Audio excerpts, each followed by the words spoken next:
হুম সাধারণত আমরা যখন কোনো বিচার ব্যবস্থার কথা ভাবি তখন কিন্তু আমাদের মাথায় খুব ছকে বাঁধা একটা চিত্র ভেসে ওঠে। হ্যাঁ, একটা বড় আদালত, বিচারকের গম্ভীর উপস্থিতি, কাঠগড়া এগুলোই তো।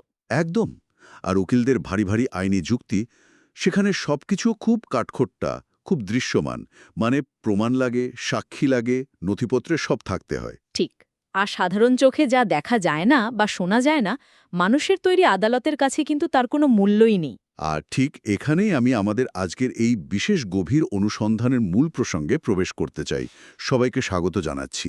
আজকের এই আলোচনায় আমরা এমন একটা বিচার ব্যবস্থার কথা বলবো যার কোনো দৃশ্যমান আদালত নেই। কিন্তু যার কাছে ঘরের চার দেয়ালের ভেতরের, এমনটি বন্ধ দরজার ওপাশে সবচেয়ে ফিসফিস করে বলা কথাটাও পৌঁছে যায়। মানে দীর্ঘ কোনো আইনি প্রক্রিয়া নেই, শুধু একজন মানুষের আর্তনাদই যথেষ্ট। আমাদের আজকের এই গভীর অনুসন্ধানের মূল লক্ষ্য হল ইসলামে পরিবারের গুরুত্ব বোঝা। বিশেষ করে পবিত্র কোরআনের ২৮তম পারার কিছু অসামান্য আয়াতের উপর ভিত্তি করে আমরা দেখব কিভাবে ঘরোয়া জীবনকে আরও সুন্দর করা যায়। হ্যাঁ, আর রমজানের এই শেষ দিকে নিজেদের সংশোধনের জন্য এটি কিন্তু একটা দারুণ সুযোগ। ঠিক বলেছেন।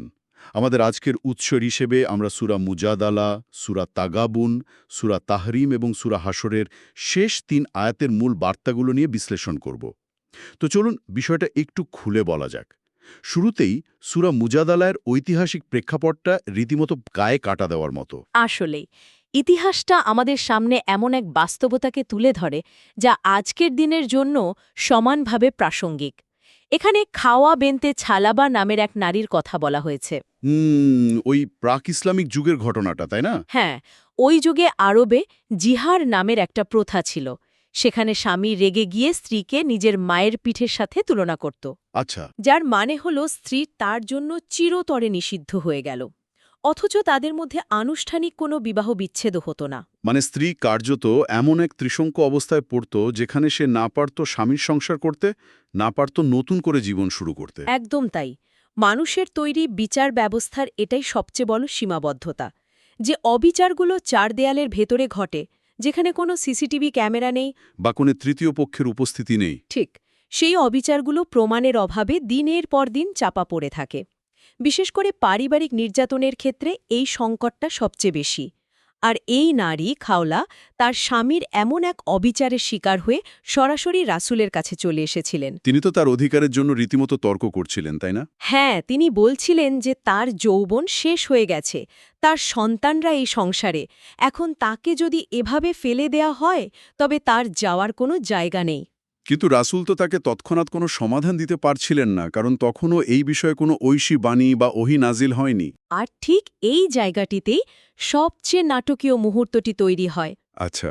যখন খাউলা দেখলেন যে দৃশ্যমান সর্বোচ্চ নেতার কাছ থেকেও তিনি তাৎক্ষণিক কোনো আইনি সুরাহা পাচ্ছেন না, তখন তিনি সরাসরি আকাশের দিকে মুখ করে অভিযোগ করলেন। ওয়াও! তিনি বললেন, আমি আমার এই অসহায়ত্ব ও একাকিত্বের অভিযোগ সরাসরি আল্লাহর কাছে করছি। আর এর পরপরই মহাবিশ্বের সমস্ত স্তর ভেদ করে সূরা মুজাদালার প্রথম আয়াতগুলো নাজিল হয়। মানে স্রষ্টার স্বয়ং পারিবারিক অভিযোগ শুনছেন। একদম। আল্লাহ সরাসরি জানিয়ে দিলেন যে তিনি সেই নারীর কথা শুনেছেন যে তার স্বামীর বিষয়ে তর্ক করছিল। বিষয়টা গভীরভাবে চিন্তা করলে এক অদ্ভুত শিহরণ জাগে। একজন সাধারণ নারীর পারিবারিক যন্ত্রণার কথা সরাসরি মহাবিশ্বের অধিপতির কান পর্যন্ত পৌঁছে গেছে। হ্যাঁ, এটা প্রমাণ করে যে দাম্পত্য জীবনে একে অপরের অধিকার কতটা সংবেদনশীল বিষয়। এটা অনেকটা এমন যে কোনো সাধারণ পারিবারিক বিরোধের মামলা সরাসরি সুপ্রিম কোর্টের প্রধান বিচারপতির কানে পৌঁছানোর মতো ব্যাপার, মাঝখানে কোনো মাধ্যম নেই। খুব সুন্দর একটা উপমা দিয়েছেন। কিন্তু আমার এখানে একটা খটকা লাগছে। এই যে আমরা বলছি আল্লাহ সব শুনছেন, ঘরের ভেতরের কলহ দেখছেন, এটা তো এক ধরনের কসমিক সার্ভেলেন্স বা মহাজাগতিক নজরদারির মতো শোনায়।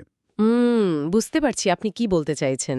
মানে তাহলে কি এর মানে দাঁড়ায় যে স্বামী স্ত্রীর মধ্যকার যে কোনো অন্যায় বা গোপন কলহ আসলে স্রষ্টার কাছে একেবারেই গোপন নয়? আমরা কি নিজেদের ঘরের ভেতর এই নজরদারির বিষয়টা ভুলে যাই? এটা কি মানুষকে শুধুই ভয় দেখানোর জন্য? না না, এই নজরদারির উদ্দেশ্য মানুষকে ভয় দেখানো নয়, বরং দুর্বলকে সুরক্ষা দেওয়া। আচ্ছা, কিভাবে? যখন দুই অসম ক্ষমতার মানুষের মধ্যে দ্বন্দ্ব হয়, যেমন স্বামী এবং স্ত্রীর মধ্যে, তখন সাধারণত যার ক্ষমতা বেশি সে নিজের ইচ্ছেটা চাপিয়ে দেয়। আল্লাহ এই আয়াতের মাধ্যমে জানিয়ে দিচ্ছেন যে ঘরের ভেতরে কেউ দুর্বল নয়। কারণ সেই বন্ধ দরজার ওপাশেও একজন অভিভাবক আছেন। একদম। উৎস থেকে আমরা সূরা মুজাদালার আরেকটি আয়াতের উল্লেখ পাই, যেখানে বলা হয়েছে মানুষ যখন 2 বা 3 জন মিলে গোপন পরামর্শ করে, আল্লাহ সেখানে চতুর্থ বা পঞ্চম সত্তা হিসেবে উপস্থিত থাকেন। মানে আমরা যখন ভাবি যে দরজা বন্ধ, কেউ দেখছে না, আমরা সম্পূর্ণ একা। এই একাকিত্বের ধারণাই আসলে একটা বিভ্রম। মনস্তাত্ত্বিকভাবে চিন্তা করলে মানুষ যখন জানে যে সে একা, তখন তার ভেতরের অন্ধকার দিকগুলো, তার ইগো, তার রাগ খুব সহজেই নিয়ন্ত্রণহীন হয়ে পড়ে। এটা তো খুব স্বাভাবিক মানবীয় প্রবৃত্তি। হ্যাঁ, কিন্তু যখন সে জানে যে তার প্রতিটি কথা, প্রতিটি অপমানজনক বাক্য, এমনকি ফিসফিস করে বলা গালিটাও সরাসরি রেকর্ড হচ্ছে, তখন তার আচরণে একটা স্বয়ংক্রিয় লাগাম চলে আসে। এটি পারিবারিক জীবনের জন্য এক বিশাল রক্ষাকবচ। কিন্তু বাস্তবে কি বিষয়টা এত সোজা? আমরা তো জানি যে স্রষ্টা সব দেখছেন, কিন্তু যখন আমরা খুব রেগে যাই, তর্কে জড়াই, তখন তো এই নজরদারির বিষয়টা মাথাতেই থাকে না। আসলেই তাই। আমরা কাছের মানুষের সাথেই সবচেয়ে খারাপ ব্যবহার করি। যদি আমরা জানি যে স্রষ্টা আমাদের ঘরের ভেতরে সবকিছু দেখছেন, তাহলে আমাদের পারিবারিক জীবনে এত দ্বন্দ্ব, এত অশান্তি কেন? এই পরিবার বা সংসার নামক কাঠামোর ভেতরেই কি এমন কোনো উপাদান আছে যা আমাদের বারবার লাইনচ্যুত করে? খুব গভীর একটা প্রশ্ন।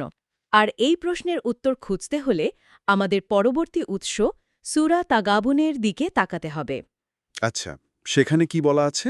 পরিবার শুধু প্রশান্তির জায়গা নয়, এর ভেতরে একটা অন্তর্নিহিত মনস্তাত্ত্বিক ফাঁদ বা পরীক্ষাও লুকিয়ে আছে।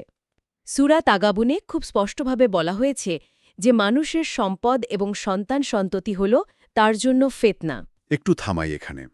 সন্তানকে ফিতনা বা পরীক্ষা বলাটা আমার কাছে বেশ সাংঘর্ষিক মনে হচ্ছে। কেন মনে হচ্ছে? সাধারণত পরিবার, সন্তান, সম্পদ এগুলোকে তো আমরা আশীর্বাদ হিসেবে দেখি। একজন বাবা বা মা তার সন্তানকে ভালোবাসবে, এটাই তো মানুষের সবচেয়ে স্বাভাবিক প্রবৃত্তি। এই ভালোবাসাকে ফিতনা বা বিপদ হিসেবে আখ্যায়িত করাটা কি একটু বেশি নেতিবাচক শোনায় না? আসলে ফিতনা শব্দটার বাংলা অনুবাদ প্রায়শই বিপদ বা অভিশাপ করা হয়, যা সম্পূর্ণ ভুল একটা ধারণা দেয়। ও আচ্ছা, তাহলে এর আসল অর্থ কি? খাঁটিত্ব যাচাই করার প্রক্রিয়া। অর্থাৎ এটি কোনো শাস্তি নয়, এটি একটি মূল্যায়ন প্রক্রিয়া। মানে একটা পরীক্ষা। ঠিক, সন্তান বা সম্পদ কোনো অভিশাপ নয়, বরং এগুলো হলো এমন কিছু নিয়ামত যা দিয়ে একজন মানুষের নৈতিকতার চূড়ান্ত পরীক্ষা নেওয়া হয়। আমরা তো সম্পদ এবং সন্তানকে সবসময় আশীর্বাদ হিসেবেই দেখি। এগুলোকে পরীক্ষা বলাটা সত্যি খুব আকর্ষণীয়। তাহলে কি ব্যাপারটা এমন যে এই আশীর্বাদগুলো আমাদের জীবনে একটা নির্দিষ্ট ভূমিকা পালন করে, কিন্তু আমরা যদি সেই সীমানা অতিক্রম করি তখনই তা ফিতনায় রূপ নেয়? একদম সঠিক ধরেছেন।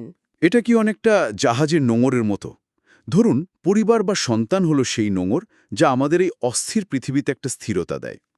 নোঙর জাহাজকে স্থির রাখে ঠিকই, কিন্তু এর ওজন যদি মাত্রাতিরিক্ত হয়ে যায়, তবে কি তা জাহাজকেই ডুবিয়ে দিতে পারে? চমৎকার একটা উপমা এনেছেন। এই নোঙরের ধারণাতেই ফিতনার প্রক্রিয়াটা লুকিয়ে আছে। জাহাজে যদি প্রয়োজনের চেয়ে বেশি নোঙর তুলে নেওয়া হয়, তাহলে তো বিপদ। সেই ভারী নোঙরগুলো তো জাহাজটাকেই সমুদ্রের অতলে ডুবিয়ে দেবে। ঠিক তাই। আর এটাই হলো সূরা তাগাবুনের মূল সতর্কবার্তা।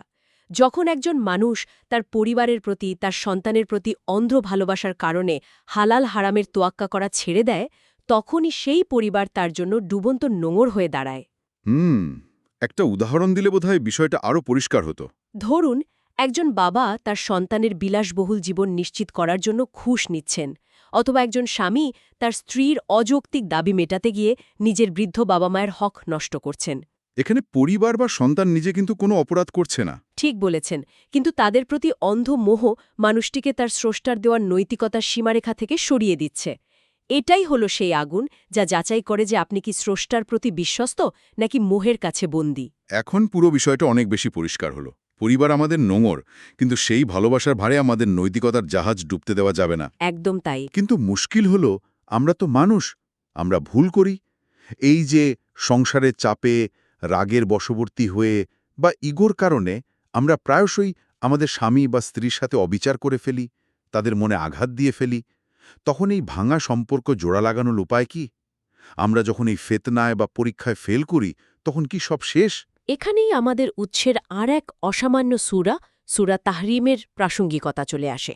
ইসলাম কখনো মনে করে না যে মানুষ নিখুঁত হবে। মানে মানুষ ভুল করবেই? হ্যাঁ, দাম্পত্য জীবনে স্বামী স্ত্রীর মধ্যে ভুল বোঝাবুঝি হবেই, কিন্তু সেই ভুল থেকে ফিরে আসার যে প্রক্রিয়া, সূরা তাহরিমে তাকে বলা হয়েছে তওবায়ে নাসুহা বা খাঁটি তওবা। তওবা বা অনুশোচনা তো সাধারণত একজন মানুষ এবং স্রষ্টার মধ্যকার বিষয়। আমি কোনো পাপ করেছি, স্রষ্টার কাছে ক্ষমা চাইলাম। হ্যাঁ, সাধারণত আমরা এমনই ভাবি। কিন্তু এই ব্যক্তিগত অনুশোচনা কিভাবে স্বামী স্ত্রীর মধ্যকার তীব্র কলহ বা পারিবারিক দ্বন্দ্ব মেটাতে সাহায্য করে? এখানে তওবার মেকানিজম বা কাজ করার পদ্ধতিটা আসলে কি? এই মেকানিজমটা বুঝতে হলে আমাদের ইগো বা অহংকারের মনস্তাত্ত্বিক দিকটা বুঝতে হবে। স্বামী স্ত্রীর মধ্যে যখন ঝগড়া হয় তখন সমস্যাটা শুধু যুক্তির থাকে না, সেটা ক্ষমতার লড়াই বা পাওয়ার স্ট্রাগলে পরিণত হয়। কেউ হার মানতে চায় না। ঠিক, নিজের ভুল স্বীকার করে আমি দুঃখিত বলাটা মানুষের ইগোর জন্য একটা বিশাল বড় পরাজয়। সত্যিই তাই। অনেক সময় আমরা জানি যে ভুলটা আমারই, তারপরও মুখ ফুটে সরি বলাটা যেন পাহাড় ঠেলে সরানোর মতো কঠিন মনে হয়। আর তওবায়ে নাসুহা ঠিক এই ইগোর জায়গাটাতেই আঘাত করে। কিভাবে? যখন একজন মানুষ উপলব্ধি করে যে সে তার সঙ্গীর সাথে অন্যায় করেছে এবং সে আল্লাহর কাছে খাঁটি মনে তওবা করে, তখন সে আসলে নিজের স্ত্রীর কাছে বা স্বামীর কাছে হার মানছে না, সে সমর্পণ করছে মহাবিশ্বের সর্বোচ্চ সত্তার কাছে। ও, বুঝতে পারছি। এই তওবা মানুষের মন থেকে সেই আমি কেন আগে সরি বলবো নামক ইগোর ঘর্ষণটাকে সম্পূর্ণ মুছে দেয়। কারণ এখানে ক্ষমা চাওয়াটা আর স্বামী স্ত্রীর মধ্যকার জয় পরাজয়ের বিষয় থাকে না, এটি হয়ে দাঁড়ায় সৃষ্টার একটি নির্দেশ পালন করা। তার মানে এই তওবায়ে নাসুহা শুধু মুখে আমি আর এমন করব না বলা নয়, বরং এটি হলো নিজের অহংকারকে শূন্যের কোঠায় নামিয়ে আনা। একটা ভুয়া ক্ষমা চাওয়া অনেকটা এমন যে তুমি কষ্ট পেয়েছো বলে আমি সরি। হ্যাঁ, ওই মেকি ক্ষমা। কিন্তু নাসুয়া হলো এটা স্বীকার করা যে আমি তোমার অধিকার নষ্ট করে স্রষ্টার সীমা লঙ্ঘন করেছি এবং আমি সত্যি অনুতপ্ত। এটা তো পুরো সম্পর্কের সমীকরণটাই বদলে দেয়। একদম তাই। আর যখন একজন মানুষ এই শূন্য ইগো বা নরম হৃদয় নিয়ে তার পরিবারের কাছে ফেরে, তখন অপরপক্ষ স্বয়ংক্রিয়ভাবে সেই ইতিবাচক শক্তিটা অনুভব করে। ভাঙা সম্পর্ক জোড়া লাগানোর জন্য এর চেয়ে শক্তিশালী কোনো মনস্তাত্ত্বিক আঠা আর হতে পারে না। অসাধারণ। এই বিষয়টা আমাকে আমাদের উৎসের একেবারে শেষ অংশে নিয়ে যাচ্ছে। আমরা এতক্ষণ ধরে বুঝতে পারলাম যে পারিবারিক শান্তি বজায় রাখার সবচেয়ে বড় অন্তরায় হল আমাদের ইগো বা অহংকার। ঠিক। কিন্তু মানুষের এই অহংকার তো পাথরের মতো শক্ত। তওবায়ে নাসুহা করার জন্য যে চরম বিনয় প্রয়োজন, সেই বিনয় আমরা অর্জন করব কিভাবে? এই প্রশ্নে উত্তর খুঁজতে গিয়েই আমরা সূরা হাশরের অভাবনীয় বর্ণনার মুখোমুখি হই। সূরা হাশর আমাদের এই পুরো যাত্রার একটা মনস্তাত্ত্বিক সমাপ্তি টানে। এই সূরায় এমন একটি উপমা ব্যবহার করা হয়েছে যা মানব অহংকারের ভিত্তিমূল কাঁপিয়ে দেওয়ার জন্য যথেষ্ট। আমি উৎসের সেই আয়াতটির কথা উল্লেখ করতে চাই। দৃশ্যপটটা একটু কল্পনা করা যাক। আল্লাহ বলছেন যে যদি এই কোরআন কোনো পাহাড়ের ওপর নাজিল করা হতো, তবে আল্লাহর ভয়ে সেই বিশাল শক্ত পাহাড়ও চূর্ণ বিচূর্ণ হয়ে যেত।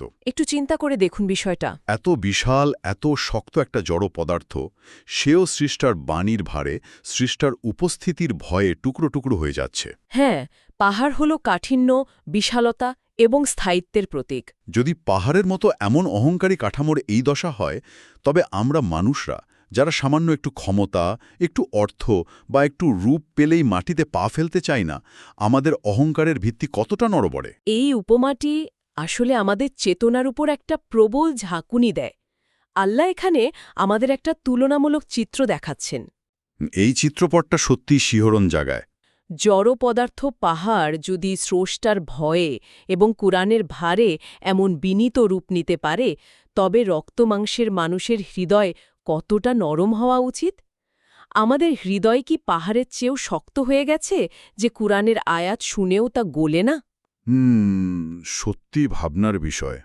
যখন স্বামী স্ত্রী একে অপরের সাথে তীব্র অহংকারের লড়াইয়ে মেতে ওঠে, তখন এই পাহাড়ের চিত্রটি তাদের মনে করিয়ে দেয় যে মহাবিশ্বের সামনে তাদের এই ইগোর আসলে কোনো মূল্যই নেই। কিন্তু একটা প্র্যাকটিক্যাল প্রশ্ন করি। হ্যাঁ, বলুন। এই পাহাড়ের উপমা তো শুনলাম, কিন্তু দৈনন্দিন জীবনের চরম ব্যস্ততা, সংসারের চাপ এবং নিয়মিত খিচখিচে মেজাজের মাঝে সূরা হাশরের এই জ্ঞান কিভাবে আমাদের প্র্যাকটিক্যাল জীবনে সরাসরি প্রভাব ফেলবে? মানে বাস্তব প্রয়োগটা কি হবে, তাই তো? হ্যাঁ, বিশেষ করে স্বামী-স্ত্রীর সম্পর্ক ভালো রাখতে। মানে একজন মানুষ যখন প্রচণ্ড রেগে আছে, তখন কি সে পাহাড় ভেঙে যাওয়ার কথা চিন্তা করে নিজের রাগ কমাবে? এখানেই সূরা হাশরের শেষ ৩ আয়াতের আসল কার্যকারিতা বা মেকানিজমটা লুকিয়ে আছে। উৎসে স্পষ্টভাবে উল্লেখ আছে যে এই শেষ ৩ আয়াতে আল্লাহর মহান সব নামের অর্থাৎ আসমাউল হুসনার বর্ণনা দেওয়া হয়েছে। আচ্ছা। বলা হয়েছে এই নামগুলো তেলাওয়াত করা এবং অনুধাবন করা অত্যন্ত ফজিলতপূর্ণ। হ্যাঁ, এটাই আমার প্রশ্ন। শুধু কিছু নাম জপ করা কিভাবে একটা পারিবারিক ঝগড়া থামাতে পারে? কারণ এটি শুধু নাম জপ করা নয়, এটি হলো এক ধরনের সাইকোলজিক্যাল প্যাটার্ন ইন্টারাপ্ট বা মানসিক চিন্তার ধারাকে ভেঙে দেওয়া। ব্যাপারটা একটু বুঝিয়ে বলবেন? যখন একজন মানুষ এই নামগুলো নিয়ে গভীরভাবে চিন্তা করে, যেমন তিনি রহমান বা পরম দয়ালু, তিনি রহিম বা অতিশয় মেহেরবান, তিনি সালাম বা শান্তিদাতা, তিনি জব্বার বা পরাক্রমশালী, তখন তার ভেতরে নিজের ক্ষুদ্রতার একটা উপলব্ধি তৈরি হয়। মানে আমি যখন নিজেকে আমার সংসারে সর্বেসর্বা ভাবছি, তখন এই নামগুলো আমাকে মনে করিয়ে দেয় যে আসল ক্ষমতার অধিকারী আমি নই। ঠিক তাই। ধরুন একজন স্বামী তার স্ত্রীর ওপর নিজের ক্ষমতা জাহির করছেন। ঠিক সেই মুহূর্তে যদি তার মনে পড়ে যে আল্লাহ হলেন আল জাব্বার বা সবচেয়ে পরাক্রমশালী, তখন তার ভেতরের ওই মেকি ক্ষমতার অহংকার ধূলিসাৎ হয়ে যায়। আর স্ত্রীর ক্ষেত্রে? আবার একজন স্ত্রী যখন কথায় কথায় সংসারে অশান্তি তৈরি করছেন, আর তখন যদি তার উপলব্ধি হয় যে আল্লাহর এক নাম আসসালাম বা শান্তিদাতা এবং তিনি তার সৃষ্টির কাছেও শান্তি প্রত্যাশা করেন, তখন সেই স্ত্রীর ভেতর একটা স্বয়ংক্রিয় অপরাধবোধ কাজ করবে। ও, বুঝতে পারছি। সৃষ্টার এই গুণগুলো অনুধাবন করার মাধ্যমে মানুষ নিজেদের ভেতরেও সেই গুণগুলোর ছায়া ফেলার চেষ্টা করে। অসাধারণ একটা বিশ্লেষণ। তার মানে সূরা হাশরের এই আসমাউল হুসনা শুধু মুখস্থ করার বিষয় নয়, বরং এগুলো হলো আমাদের চরিত্রের চিকিৎসার একটা প্রেসক্রিপশন। একদম সঠিক শব্দ ব্যবহার করেছেন, প্রেসক্রিপশন। এগুলো আমাদের অহংকারের পাহাড়কে চূর্ণ বিচূর্ণ করে দেয় এবং আমাদের এমন এক মানুষে পরিণত করে যার ভেতরে দয়া আছে, শান্তি আছে।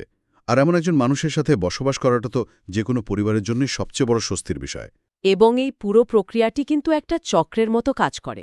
কিভাবে? যখন আমরা আল্লাহর গুণগুলো অনুধাবন করে নিজেদের অহংকার ভাঙতে পারি, যা আমরা সূরা হাশরে দেখলাম, তখনই আমাদের পক্ষে নিজেদের ভুল স্বীকার করে খাঁটি তওবা বা তওবায়ে নাসুহা করা সম্ভব হয়। যা সূরা তাহরিমের মূল কথা। হ্যাঁ, আর এই তওবার মাধ্যমেই আমরা পরিবার ও সম্পদ বা ফিতনা থেকে নিজেদের মুক্ত রাখতে পারি, যা সূরা তাগাবুনে বলা হয়েছে। আর এর চূড়ান্ত ফলাফল হল আমাদের ঘরের ভেতরের পরিবেশ এমন একটা সুন্দর ও নিরাপদ জায়গায় পরিণত হয়, যেখানে আর কাউকে নিজের অধিকারের জন্য আকাশের দিকে তাকিয়ে বিচার চাইতে হয় না। একদম তাই, ঠিক যেমনটা সূরা মুজাদালায় আমরা দেখেছিলাম। কি চমৎকার একটা সংযোগ! আজকে আমরা যে উৎসগুলো নিয়ে এই গভীর অনুসন্ধান করলাম, সেগুলো সত্যিই আমাদের জীবন এবং পারিবারিক সম্পর্কের একটা সম্পূর্ণ ভিন্ন ব্লুপ্রিন্ট আমাদের সামনে তুলে ধরল। এগুলো শুধু কিছু তাত্ত্বিক জ্ঞান নয়, বরং আমাদের দৈনন্দিন জীবনের সবচেয়ে জটিল মনস্তাত্ত্বিক সমস্যাগুলোর অত্যন্ত বাস্তবমুখী সমাধান। রমজানের এই শেষ সময়ে যখন চারিদিকে একটা আত্মশুদ্ধির পরিবেশ বিরাজ করছে, তখন এই জ্ঞান অত্যন্ত প্রাসঙ্গিক। এটি শুধু কিছু তথ্য নয়, বরং নিজেদের ঘরের পরিবেশকে নতুন করে মূল্যায়ন করার একটা তাগিদ। কারণ আমরা অনেকেই মসজিদে গিয়ে ঘণ্টার পর ঘণ্টা ইবাদত করি, কিন্তু ঘরের ভেতরে নিজের সঙ্গীর সাথে হয়তো জঘন্য আচরণ করি। ঠিক।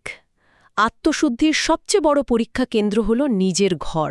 ঘরের মানুষের কাছে যে ভালো নয়, বাইরের মানুষের কাছে তার ভালো হওয়ার অভিনয়টা আসলে খুব একটা কাজে আসে না। এই দ্বৈত সত্তা থেকে বের হয়ে আসার জন্য এর চেয়ে বড় কোনো শিক্ষণীয় বিষয় আর হতে পারে না। আজকের এই গভীর আলোচনার শেষে একটা বিষয় খুব পরিষ্কার যে আমাদের প্রতিটি সম্পর্ক, প্রতিটি আচরণ অত্যন্ত সূক্ষ্মভাবে পর্যবেক্ষণে রয়েছে। হ্যাঁ। তো আজকের এই গভীর অনুসন্ধান শেষ করার আগে চলুন একদম শুরুর দিকের সেই চিন্তাটায় আরেকবার ফিরে যাই। সেই যে আমরা আলোচনা করছিলাম, যে কোনো গোপন আলোচনায় ঘরের বন্ধ দরজার ওপাশে স্রষ্টা সবসময় চতুর্থ বা পঞ্চম সত্তা হিসেবে উপস্থিত থাকেন। হ্যাঁ, সেই অদৃশ্য অথচ সর্বব্যাপী উপস্থিতি, যা আমাদের একাকিত্বের ভ্রূহমকে ভেঙে দেয়। তাহলে আজ রাতে বা কাল সকালে বা যে কোনো সময় পরিবারের কারোর সাথে, হতে পারে জীবনসঙ্গী, সন্তান বা মা-বাবার সাথে, কোনো অভিমান বা তর্কে জড়ানোর আগে আমরা যদি মাত্র কয়েক সেকেন্ডের জন্য চোখ বন্ধ করে অনুভব করার চেষ্টা করি যে সেই ঘরের ভেতরে স্রষ্টা উপস্থিত আছেন এবং আমাদের প্রতিটি শব্দ তিনি সরাসরি শুনছেন, তবে কি আমাদের গলার স্বর এবং আচরণ একেবারেই বদলে যেত না? আমাদের ঘরের পরিবেশ কি মুহূর্তে একটা পবিত্র আদালতে পরিণত হতো না? এটি সত্যি এমন এক গভীর ভাবনার খোরাক, যা আমাদের ভেতরের ঘুমন্ত বিবেককে জাগিয়ে তোলার জন্য যথেষ্ট। আর এই শক্তিশালী চিন্তার খোরাক নিয়েই আমরা আজকের মতো আমাদের এই গভীর অনুসন্ধানের সমাপ্তি টানছি। জীবনের এই জটিল সমীকরণগুলো মেলাতে এমন আরও অনেক নতুন এবং আকর্ষণীয় বিষয় নিয়ে আমরা আবারও ফিরে আসব। যারা শুনছেন তাদের সবাইকে অসংখ্য ধন্যবাদ। এই আলোচনাগুলো যেন শুধু শোনার মাঝেই সীমাবদ্ধ না থাকে, বরং তা যেন আমাদের প্রাত্যহিক জীবনে ইতিবাচক পরিবর্তন নিয়ে আসে, সেটাই আমাদের প্রত্যাশা। আগামী আলোচনা পর্যন্ত সবার সুস্থতা ও সুন্দর পারিবারিক জীবনের কামনায় আজ এখানেই বিদায় নিচ্ছি।